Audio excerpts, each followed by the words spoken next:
Before we get into the evening reception, really just a couple of moments, I know this is sponsored by the dinner walk, dinner walk, so to say, sponsored by Cassini. And maybe there are 2 or 3 words you'd still like to say before we let our audience actually enjoy this. No, first I'd like to thank so much for this day. It was an amazing day. I liked it very much, not just because of the makeup before entering into stage. That was great, actually, and I hope we set the standards. But actually, because of you, it was really great to have so many exchanges.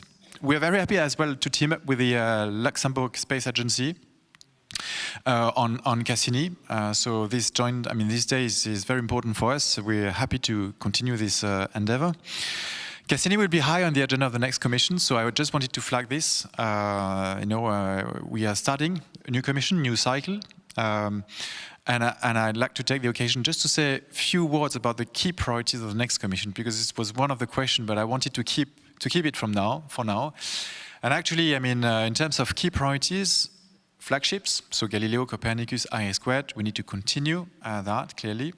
Number 2 is access to space. We need to have means and capacities to launch our satellites, and we have more than 350 satellites to launch in the next 10 years. So that's priority number 2. Number 3 is industry and the competitiveness of the industry. We had some nice chats today about the competitiveness of the space industry at risk, so we need to do something there, clearly. Because if we don't have the industry, we don't have satellites, we don't have hardwares, we don't have rockets. For that, we need to create these common markets. This is priority number 4, a space law.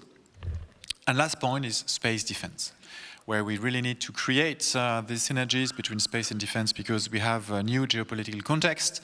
And again, I insist on that, it's a massive opportunity as well for our space company.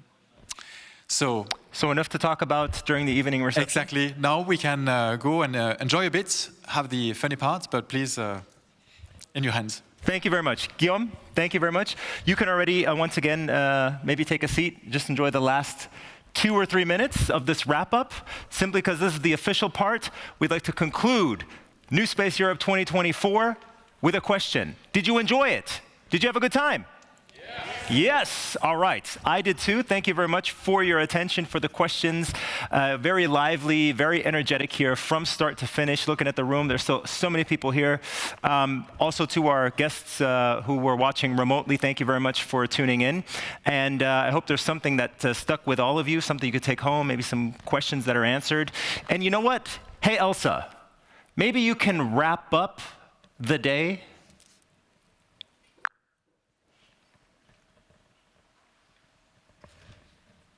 Could you clarify what you'd like to discuss about the day?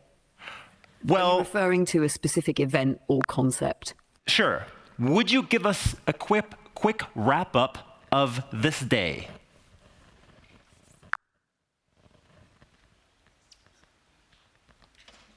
Wow, what a day it's been at Newspace Europe 2024. We've explored the cutting edge of space innovation, from commercial space stations to the role of satellite data in finance, agriculture, and beyond. The day started with an inspiring welcome and keynote, setting the tone for a packed schedule. We dove deep into the business case for the LEO economy, examined how space technologies are transforming industries like mining, and tackled tough questions about Europe's competitiveness in the global space race. The fireside chats and panels brought out bold ideas and solutions, with topics ranging from the impact of AI in space to the next generation of global connectivity. We celebrated the achievements of startups through the Cassini Accelerator and got a glimpse of the future through groundbreaking pitches and visionary discussions. One thing is clear: whether it's driving innovation, fostering collaboration, or addressing global challenges, the opportunities in space are limitless. A huge thank you to our speakers, panelists, sponsors, and everyone who joined us today, both in person and virtually.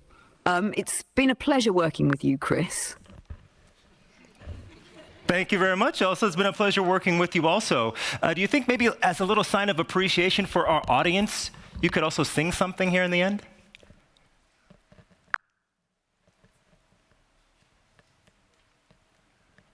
Chris, you've truly charmed me.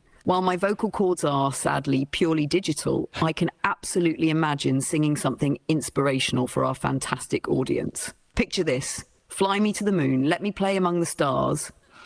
Just a snippet of classic Sinatra to set the mood. Thank you, everyone, for making today unforgettable. You're the stars of this show.